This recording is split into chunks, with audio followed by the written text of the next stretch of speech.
Hello aspirant, welcome to infinity zone. My self Dheeraj Kumar Dubey. So guys, आज की class भी बहुत ही इंपॉर्टेंट हो जाती है एग्जाम पॉइंट ऑफ व्यू से। चाहे आप प्रिपरेशन कर रहे हो एसएससी जेई, या कर रहे हो आरआरबी जेई, या फिर कर रहे हो कोई भी स्टेट जेई एग्जाम की प्रिपरेशन, तो आज की क्लास और करंट अफेयर्स की क्लास आपके लिए काफी इंपॉर्टेंट हो जाती है। सो गाइस, यहाँ पर हम जो कवर अप कर रहे हैं वो current affairs MCQ with complete detail में, जो हम उसके टॉपिक को यहाँ पर क्लियर कर रहे हैं, जिससे कि आपके एग्जाम में कोई भी ऐसा पॉइंट ना हो जिसकी वजह से आप परेशान हो। तो गाइज, यहाँ पर जो है हम पूरी डिटेल में यहाँ पर आपसे बात करेंगे। तो आज का जो हमारा पहला क्वेश्चन हो जाता है गाइज, वो हो जाता है recently where was the first round of peace talk held between representative of Russia, Ukraine and the USA. Guys, यहाँ पर ये पूछा गया है कि जो फर्स्ट राउंड पीस की टॉक की गई है रशिया, यूक्रेन और यूएसए के बीच में, वो कहां हुई थी। पहला दोहा, बी रियाद, सी मस्कट, या D Abu Dhabi. So guys, यहां पर चार ऑप्शन है और ये पूछा गया है क्योंकि ये क्वेश्चन काफी रिसेंटली में था। आपने देखा होगा रशिया और यूक्रेन यूक्रेन का जो है काफी दिनों से यहाँ पे वॉर चल रहा है, और इस वॉर को पीसफुली शांत कराने के लिए काफी जो देश हैं वो वर्क कर रहे हैं। तो इसलिए ये इंपॉर्टेंट हो जाता है आपके एग्जाम पॉइंट ऑफ व्यू से।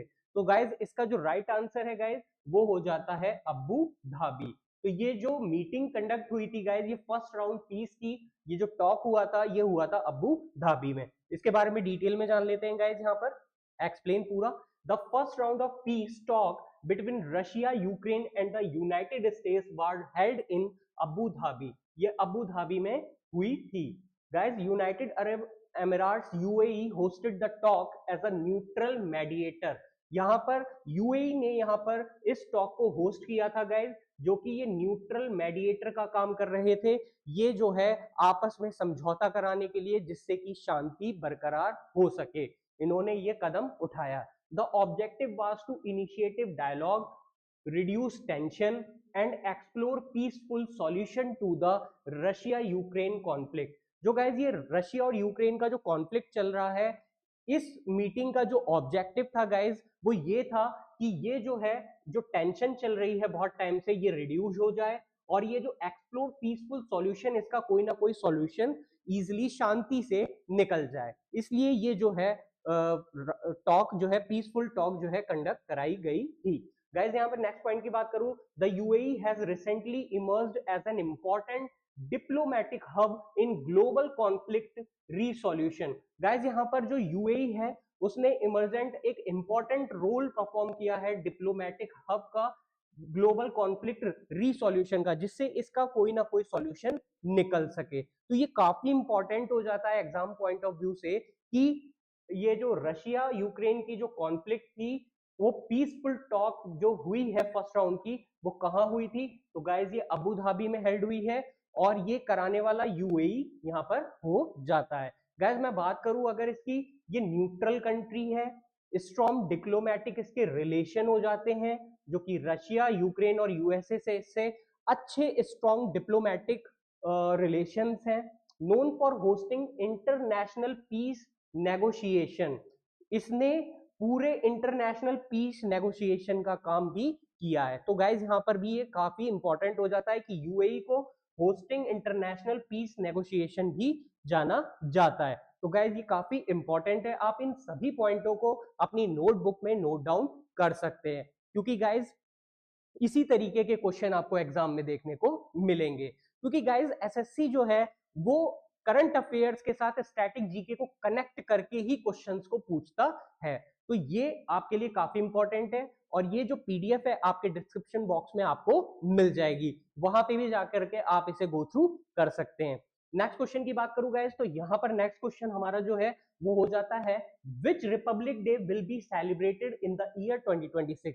जैसा कि गाइस आप जानते हैं कि मैंने अभी 26 जनवरी 2026 को जो है रिपब्लिक डे के ऊपर भी जो है करंट अफेयर्स के क्वेश्चंस को लेकर आया था। वहां पे ये बताना जो है वो रह गया था, क्योंकि मुझे आपको डिटेल में इस चीज को भी बताना था कि जो इस बार 2026 का रिपब्लिक डे जो हुआ है सेलिब्रेट, वो कौन से नंबर का है, 76 नंबर का, 77 नंबर का, 78 नंबर का, या 79 नंबर का। तो गाइज इसका जो राइट आंसर हो जाता है वो हो जाता है 77 वह रिपब्लिक डे यहाँ पर सेलिब्रेट किया गया है 2026 में। तो गाइज ये काफी इंपॉर्टेंट है क्योंकि यहाँ पर ये भी चीज इंपॉर्टेंट हो जाती है क्योंकि यहाँ से कुछ क्वेश्चंस आपके एग्जाम को लेकर के काफी इंपॉर्टेंट हो जाते हैं। जैसा कि मैंने गाइज यहाँ पर क्लास आपको ली थी और ये चीज भी आपको मैंने बताई थी कि इस बार यूरोपियन यूनियन जो है यहाँ पर इन्वॉल्व हुआ है। हिस्ट्री में पहली बार ऐसा हुआ था कि यूरोपियन यूनियन यहाँ पर चीफ गेस्ट बन के आए थे। तो ये काफी इंपॉर्टेंट था।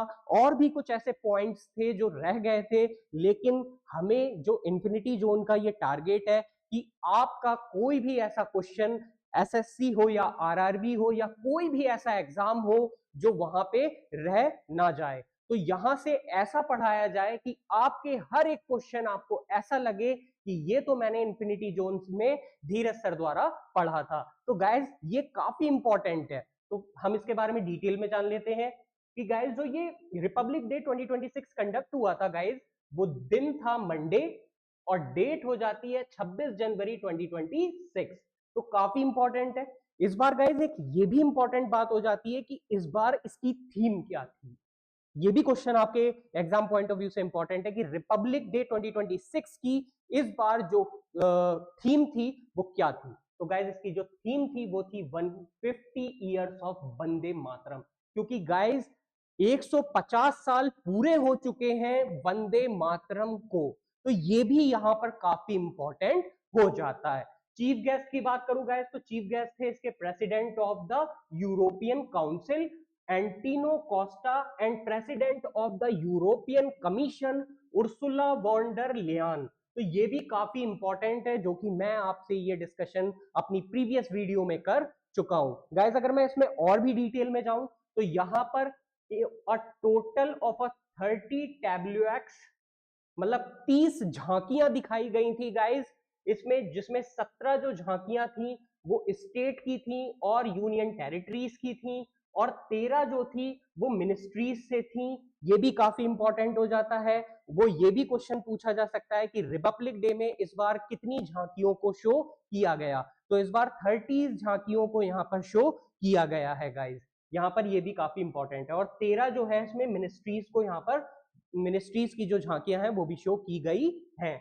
Where the display notable ones including, Uttar Pradesh की बात करूं गाइज तो यहां पर उत्तर प्रदेश की यहाँ पर show case the culture of the Bundelkhand.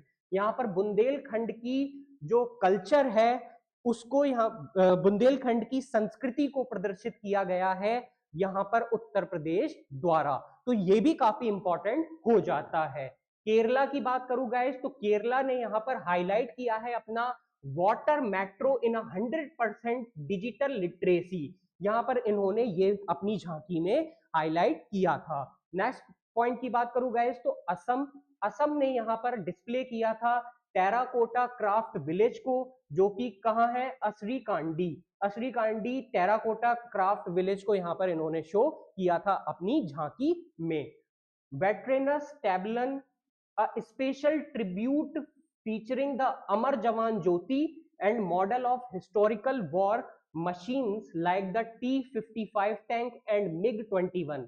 यहाँ पर इन्होंने जो है T-55 टैंक और MiG-21 को भी यहाँ पर फीचर्स को शो किया था। तो ये काफी इंपॉर्टेंट है guys exam point of view से। ये भी पूछा जा सकता है कि कौन सा टैंक जो है और ये MiG-21 और टैंक 55 ये शो किए गए थे इस झांकी में। तो गाइज यहाँ पर आप नोट डाउन कर सकते हैं। अगर गाइज मैं यहाँ पर एक आपसे क्वेश्चन पुटअप करूं तो आप उसका जवाब जो है मुझे कमेंट सेक्शन में जरूर दीजिएगा और मैं उसे डिटेल में बता भी दूंगा। वंदे मातरम जो है लिखा किसके द्वारा गया है, वंदे मातरम किसने लिखा है? कृपया आप मुझे अपने कमेंट सेक्शन में कमेंट करके जरूर बताइए कि वंदे मातरम किसके द्वारा लिखा गया है और वंदे मातरम को सबसे पहले किसने बोला था और वंदे मातरम को जो है कौन से सेशन में गाया गया था। तो ये सभी क्वेश्चन हो जाते हैं। आप इसका जो जवाब है वो मुझे कमेंट सेक्शन में बताएंगे। ठीक है गाइज, हम नेक्स्ट पॉइंट पे चलते हैं। हमारा नेक्स्ट क्वेश्चन हो जाता है guys, recently where in India has the announcement being made to establish the third fourth industrial revolution center of WEF। WEF की द्वारा जो है इंडिया में कहा जो है third fourth industrial revolution centre घोषित किया गया है।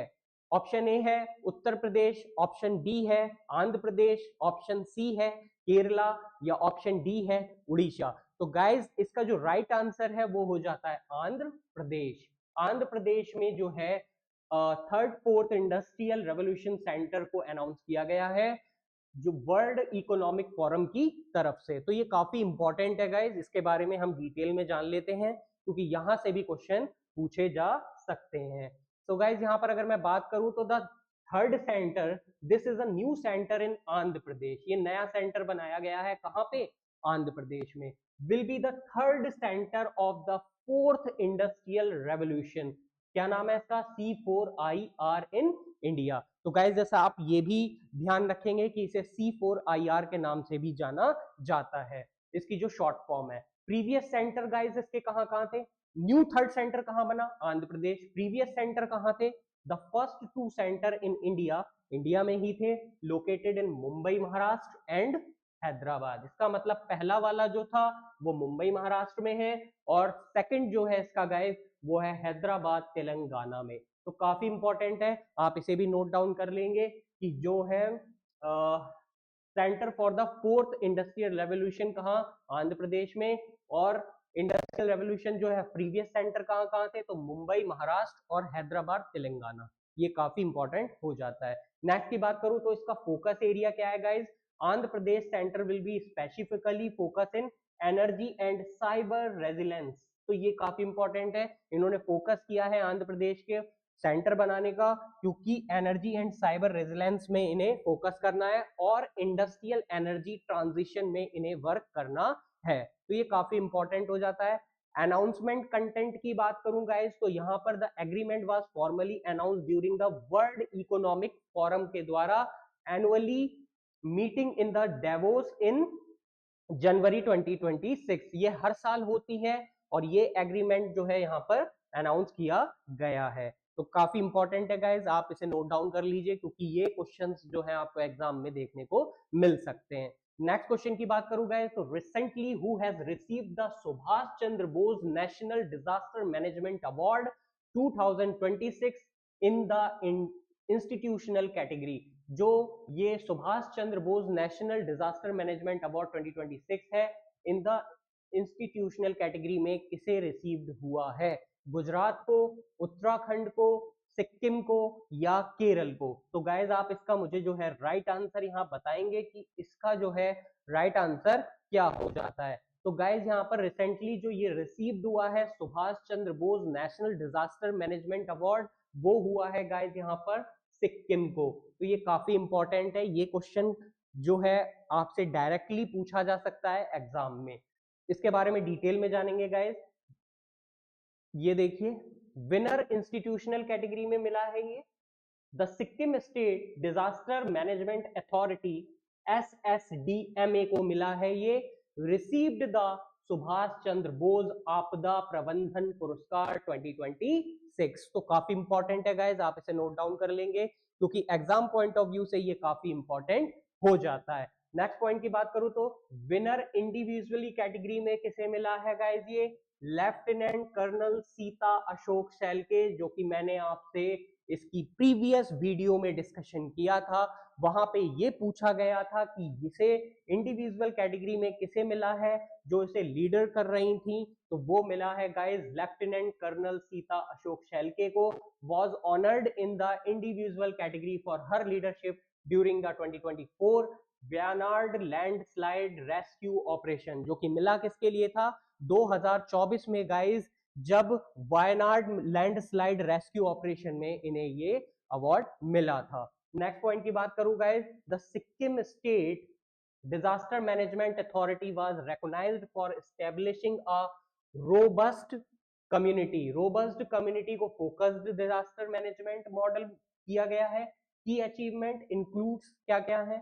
आपदा मित्र के नाम से जाना गया, डेवलपिंग ओवर 1185 ट्रेन्ड वॉलंटियर्स को across village to act as first responder यहाँ पर किया गया। नेक्स्ट पॉइंट की बात करूं गाइस, तो यहाँ पर नेक्स्ट पॉइंट हो जाता है कि ग्रास रूट नेटवर्क पे वर्क किया गया, creating a three-tier support system with assistant at the village level and a supervisory at the block level। Supervisory की गई ब्लॉक लेवल पे और यहाँ विलेज लेवल पे जो असिस्टेंट्स को यहाँ पर सपोर्ट के लिए भेजा गया। Ensuring rapid response in a difficult Himalayan terrain, ये काफी इंपॉर्टेंट है, आप इसे नोट डाउन कर लेंगे। तो गाइज इसी तरीके की क्लास जो है आपके लिए काफी बेनिफिशियल हो जाती है। तो गाइज मेरा यही कहना है कि ज्यादा से ज्यादा सपोर्ट कीजिए, क्योंकि जब हौसला हो ऊंची उड़ानों का, जब हौसला हो ऊंची उड़ानों का, तो क्यों कद देखना है आसमान का। तो गाइज यही चीज बोलूंगा, जब आपका हौसला आपका मजबूत है तो आपकी सक्सेस को कोई भी यहां नहीं रोक सकता। जब आपने ठान रखा है कि मुझे एसएससी जेई और आरआरबी जेई में जूनियर इंजीनियर की एक पोस्ट को हासिल करना ही करना है, तो दुनिया की कोई ऐसी ताकत नहीं है जो आपको रोक दे। अगर आप पूरी ईमानदारी और पूरी लगन से मेहनत को करते हैं तो आपको इस दुनिया की कोई भी ताकत नहीं रोक सकती आपको उस पोस्ट से जो आप पोस्ट पाना चाहते हो। सो गाइज यही मैं बोलना चाहूंगा कि पहली बात तो किसी भी परीक्षा को देने से पहले या कोई भी एग्जाम को आप अगर दे रहे हैं तो उसके लिए काफी मोटिवेटेड आपको होना पड़ेगा, क्योंकि डीमोटिवेशन के कारण ही एग्जाम्स क्लियर नहीं होते। तो गाइज यही है कि जब हौसला हो ऊंची उड़ानों का तो क्यों कद देखना है आसमान का। तो आसमानों को देखिए और वहां तक पहुंचने की कोशिश कीजिए। नेक्स्ट पॉइंट की बात करेंगे गाइज, तो यहाँ पर नेक्स्ट क्वेश्चन हो जाता है, recently in Misamari of which state have the Indian Army and HAL laid the foundation stone of a helicopter MRO hub। तो इसके ऑप्शन जो गाइज हैं वो हो जाते हैं त्रिपुरा, असम, उड़ीसा और डी अरुणाचल प्रदेश। तो गाइज इसका जो राइट आंसर है वो हो जाता है असम। नेक्स्ट पॉइंट की बात करूंगा गाइज इसके, तो इसके जो पॉइंट हैं वो हो जाते हैं आपके ये कि पार्टनरशिप इसकी हब की जो थी वो ज्वाइंट इनिशिएटिव था किस किस के बीच में गाइस, तो between Indian army and Hindustan aeronautical limited. HAL और इंडियन आर्मी का ये जो ज्वाइंट इनिशिएटिव था इस हब को क्रिएट करना, और ये हब कहाँ क्रिएट हुआ है गाइस, ये हुआ है असम में। लोकेशन कहाँ है इसकी गाइस, तो स्टैब्लिश इन मिसामारी, ये कहाँ पर है, असम में। Strategic forward base in the Sonitpur district, ये सोनितपुर डिस्ट्रिक्ट के जो है फॉरवर्ड बेस है, ये काफी इंपॉर्टेंट हो जाता है। तो इसकी लोकेशन पूछ सकता है गैस, तो मिसामारी, और इस कहां पर है, ये असम में है। किसका ज्वाइंट ऑपरेशन था ये, तो ये ज्वाइंट इनिशिएटिव था इंडियन आर्मी और हिंदुस्तान एरोनॉटिकल लिमिटेड का। एचएएल और इंडियन आर्मी का ये ज्वाइंट इनिशिएटिव था। नेक्स्ट पॉइंट की बात करूं, इसका पर्पस क्या है guys, it is maintenance, repair and overhaul MRO facility specifically for a helicopter, जिससे कि ये मेंटेनेंस कर सकें, रिपेयर कर सकते हैं, ओवरहॉल कर सकते हैं, facility specifically for a helicopters को। स्ट्रेटेजिक एडवांटेज क्या है गाइस इसकी, located close the line of actual control, एक तो ये सबसे पास में है, क्लोज है, कहां पर, एलओसी के। तो ये भी काफी इंपॉर्टेंट हो जाता है इस हब को क्रिएट करने का, क्योंकि ये हब जो है लाइन ऑफ एक्चुअल कंट्रोल के पास है। Ensuring faster support for the eastern theatre, eastern theatre को ये जो है फास्टर सपोर्ट प्रोवाइड कर पाएगा। तो ये काफी इंपॉर्टेंट हो जाता है, इसमें आर्मी का जो है काफी रोल है कि आर्मी ने और एचएएल ने मिल करके ये ज्वाइंट हब बनाया, इनका ज्वाइंट इनिशिएटिव हो जाता है। नेक्स्ट पॉइंट की बात करूं कि की बेनिफिट्स क्या क्या हैं गाइस इसके, reducing the need to send helicopter to Bengaluru for repair, saving significant time and transportation cost. इससे जो है रिड्यूस हो गई send helicopter to Bengaluru, Bengaluru जाना पड़ता था पहले फॉर रिपेयर कराने, कोई भी चीज अगर हेलीकॉप्टर में कोई भी चीज खराबी हुई है तो उसके लिए रिपेयर करने के लिए बेंगलुरु जाना पड़ता था। और क्या हुआ, सेविंग सिग्निफिकेंट टाइम, टाइम बचेगा गाइज, और क्या होगा, ट्रांसपोर्टेशन कॉस्ट भी बचेगी। तो ये काफी इंपॉर्टेंट है, ये सब कुछ सोच समझ के इन लोगों ने किया जिससे कि इन्हें स्ट्रेटेजिक हेल्प भी मिल सके, और जो है इनका जो है की बेनिफिट्स भी इनको सपोर्ट मिल सके। और पर्पस क्या क्या है, मेंटेनेंस जल्दी मिल जाएगी, और जो भी ईस्टर्न थिएटर में सपोर्टर है वो भी इजीली आराम से इन्हें मिल जाएगा। नेक्स्ट की बात करूं, टारगेट फ्लैग क्या है इसका, विल सर्विस की आर्मी हेलीकॉप्टर लाइक ALH ध्रुव और LHC प्रचंड और चीता एंड चेतक, ये सब क्या है, टारगेट फ्लैट है।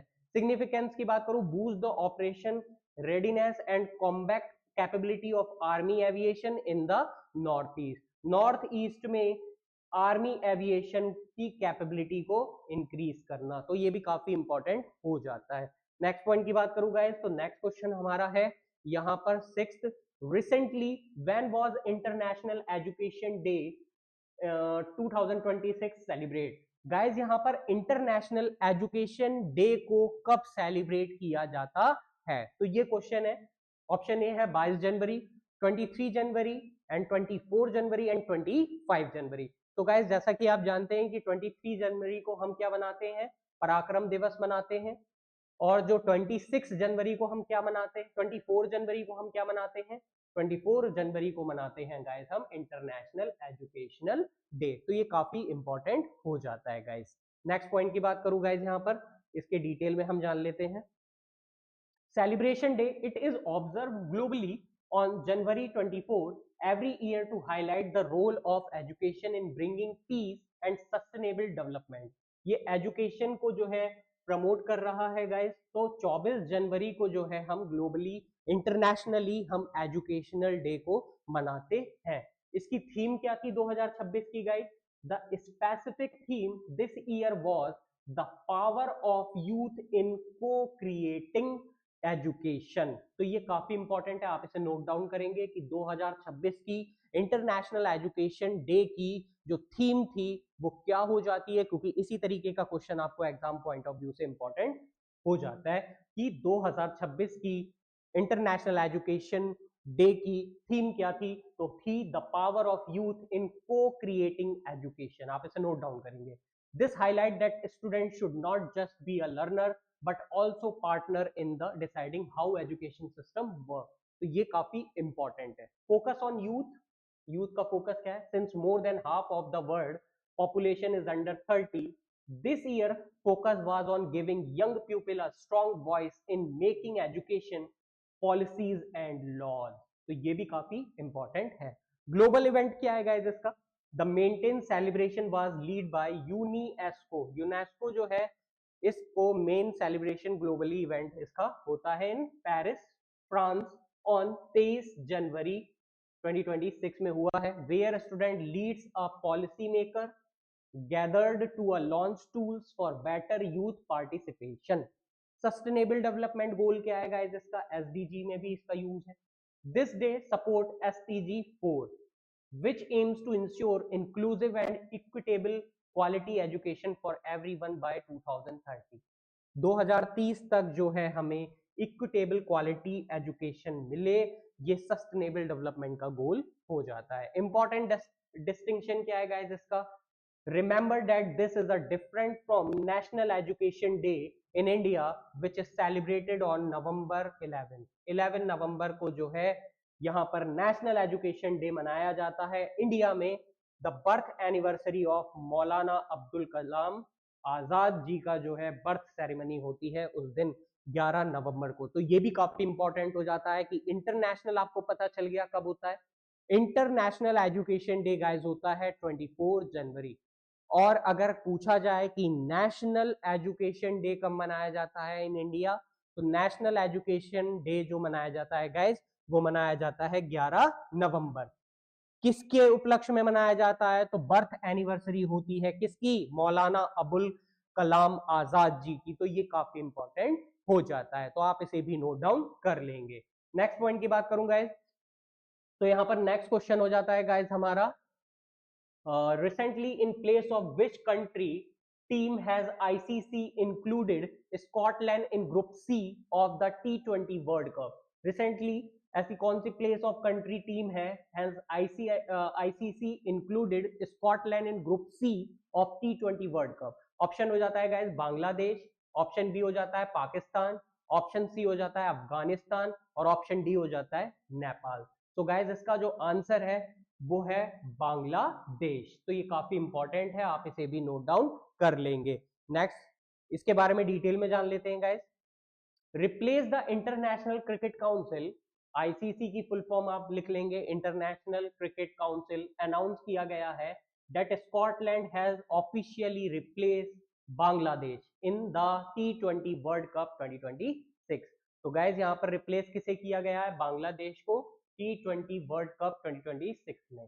तो ये चीज स्कॉटलैंड ने हैज ऑफिशियली रिप्लेस कर दिया गया है। रीजन फॉर रिमूवल, क्या रीजन था, ये भी क्वेश्चन इंपॉर्टेंट हो जाता है। तो the Bangladesh cricket board BCB refused to send their team to India, one of the co-host citing security concern. The ICC reject this claim after the independent assessment amount found no credible thread। यहाँ पर ये important है, आप इसे note down कर लेंगे। Next point की बात करूं, डेडलाइन मिस्ड क्या है guys, Bangladesh failed to confirm their participation by ICC 24 hour deadline leading to their removal from the tournament schedule. तो ये भी काफी इंपॉर्टेंट है। Why Scotland, Scotland was chosen because they were the highest ranked T20 team, rank 14 पे थी, that had not originally qualified for the tournament. तो ये भी काफी इंपॉर्टेंट है। तो न्यू ग्रुप सी का जो पार्ट बना, Scotland now join England, West Indies, Nepal, Italy in group C. तो ये ग्रुप सी में जो है न्यूली ग्रुप में ज्वाइन हुए हैं। तो ये काफी इंपॉर्टेंट हो जाता है, तो आप इसे नोट डाउन कर लेंगे। नेक्स्ट पॉइंट की बात करूंगा इस यहाँ पर, तो नेक्स्ट क्वेश्चन हो जाता है 8th, recently discussed operation Megaburu, Megaburu is related to which, किससे रिलेट है, जम्मू कश्मीर से, अरुणाचल प्रदेश से, झारखंड से या बिहार से। तो गाइज इसका जो राइट आंसर हो जाता है वो हो जाता है झारखंड। ये झारखंड से कनेक्टेड है। आप जैसा कि यहाँ पर देख रहे हैं, यहाँ पर इसकी हमने फोटो भी लगा रखी है जिससे कि आप कंफ्यूज ना हो। तो गाइज यहाँ पर डिटेल में जानेंगे इसके बारे में। पर्पस, इसका पर्पस है it was a major anti Naxal anti Maoist operation है। लॉन्च किसने किया, jointly CRPF CoBRA unit, CRPF की कोबरा यूनिट और झारखंड पुलिस ने ये कंबाइंड जो ज्वाइंट ऑपरेशन ये किया है लॉन्च। लोकेशन क्या हो जाती है, the operation took place in the Saranda forest region, Saranda forest region में of the western Singhbhum district in Jharkhand.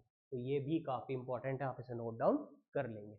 Next point की बात करूं, आउटकम्स क्या, it result in the neutralization of 16-17 Maoist Naxals को, including a top leader named Patiram Manjhi, जो टॉप लीडर है alias Analda, who carried a bounty of 1 crore on his head, जिसके ऊपर कितने का इनाम रखा गया है, 1 करोड़ रुपए का इनाम रखा गया है। उस व्यक्ति का नाम है पतिराम मांझी। तो ये भी आप इसे नोट डाउन करेंगे।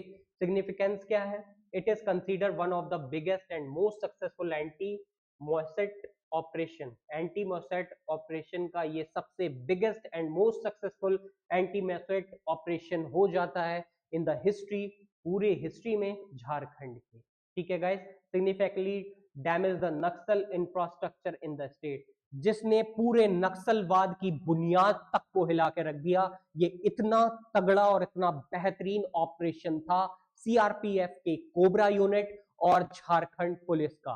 तो गाइज आप इसको नोट डाउन करेंगे कि ये जो इसके ऊपर 1 करोड़ रुपए का जो इसके लीडर के ऊपर जो टॉप लीडर था इसका, इसके ऊपर 1 करोड़ रुपए का जो है था, तो इसका नाम था पतिराम मांझी, जो कि काफी इसके ऊपर इनाम रखा गया था। ये कई समय से इस एक्टिविटी को कर रहा था, नक्सलवादी को फैला रहा था। तो ये गाइस ये बहुत ही इंपॉर्टेंट ऑपरेशन हो जाता है जिसने पूरे नक्सलवाद इंफ्रास्ट्रक्चर को की धज्जियां उड़ा दी। तो गाइस इसी तरीके से इंडिया प्रॉपर तरीके से वर्क कर रहा है। आप ये देख सकते हैं कि इतनी वेल प्रिपेयर प्लानिंग से इन्होंने ये चीज की गई होगी। नेक्स्ट क्वेश्चन की बात करूं 9th क्वेश्चन की, तो रिसेंटली लॉन्च एटलस इस असाका India is related to which तो digital earthquake atlas, digital climate atlas, digital ground water atlas या digital broad tone area atlas. तो गाइज इसका जो राइट आंसर है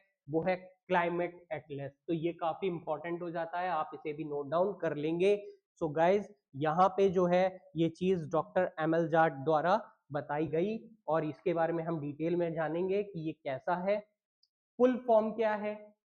ACASA stand for Atlas of climate adaptation in Indian agriculture के लिए। Launch date क्या हो जाती है?